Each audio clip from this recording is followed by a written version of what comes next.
The Die Hard franchise is one full of ups and downs. The original is held as one of the greatest action films ever made, with its relatable protagonist, pitch-perfect villain, and supreme building of tension, stakes, and an escalating threat. But what really sets the film apart was its protagonist.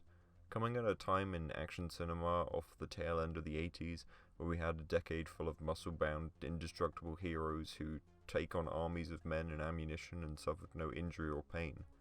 But here we have an average Joe, a cop who is trying to recover his failing marriage and ends up trying to save his wife from terrorists, who have her and her colleagues as hostages, as they try and steal millions of dollars worth of bearer bonds.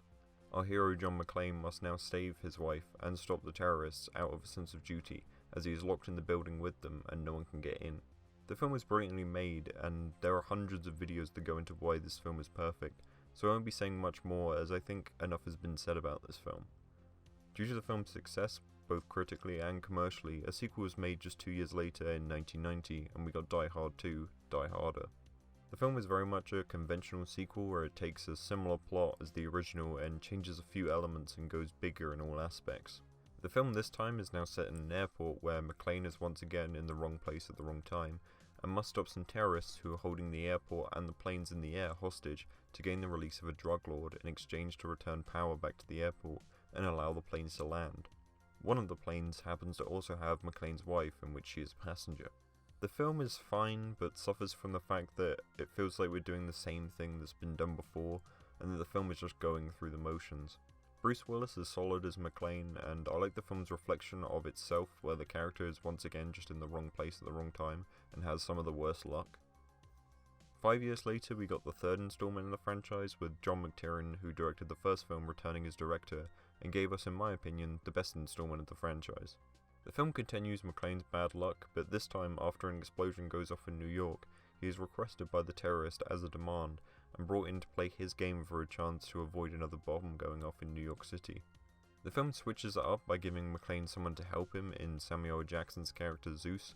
and we follow the two of them as they are sent across the city with different tasks, while our villain, who we find out is Hans Gruber's brother Simon, is attempting to rob the Federal Reserve. The film is just as perfect as the original, as the script for this film is so tight and cutting between our two heroes, constantly on a ticking time bomb, whilst always being 2 steps behind Simon.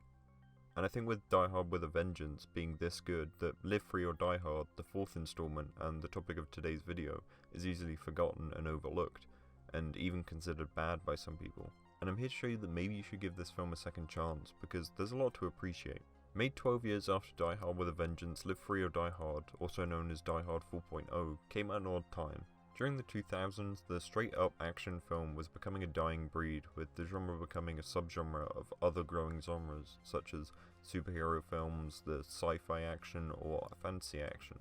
The film acted as both a return to the form for classic action films, as well as bringing the character of John McClane into the 21st century, and placing him even more out of his element. Here, McClane is now divorced from his wife once again and estranged from his daughter.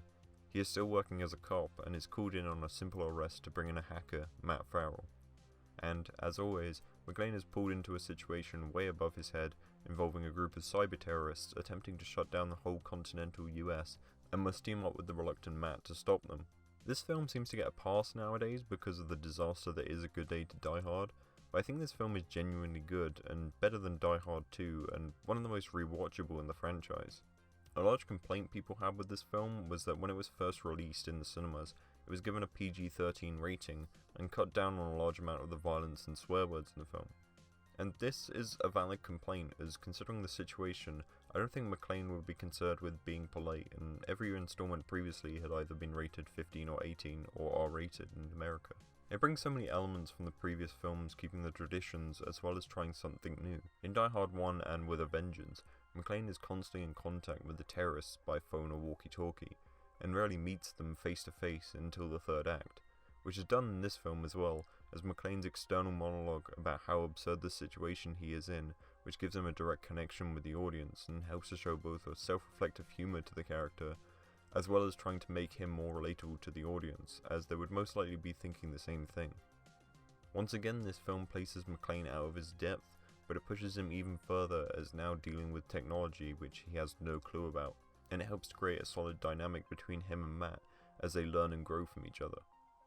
At first they were at odds and base each other on the stereotypes they would assume from each other's age range, with Matt assuming McClane is less than PC and stuck in the wrong mindset, and McClane assuming Farrell is sheltered and has no real grasp on the real world, and what in his mind is to be a man. Because then they learn that they need each other and have to rely on one another, and we get this growth of both characters and how they put their dislike of one another aside in order to deal with the bigger threat at the moment. The film was also one of the last films we got where it seems that Bruce Willis actually cared about the film, and you can see in his performance that he's actually enjoying playing this character again. In this return, McClane is a lot more grizzled and further down the line, and it helps to add another level of danger and vulnerability to the character, as he isn't as young as he used to be. The film also has an incredible pace to it, as from the moment McClane and Farrell meet, they are rarely given a moment to breathe, and the film is always moving on to the next set piece, of which there are many, and each one stands out, with the opening shootout in Farrell's flat, to carnage in an underpass leading to McClane taking out a helicopter with a car, onto a fight in an elevator shaft with a car suspended between cables, and topping off with McClane in an 18-wheeler being hunted by a fighter jet, with him eventually ending up hanging on to the fighter jet and then jumping off it as it falls to the ground and barely missing the fireball from its explosion.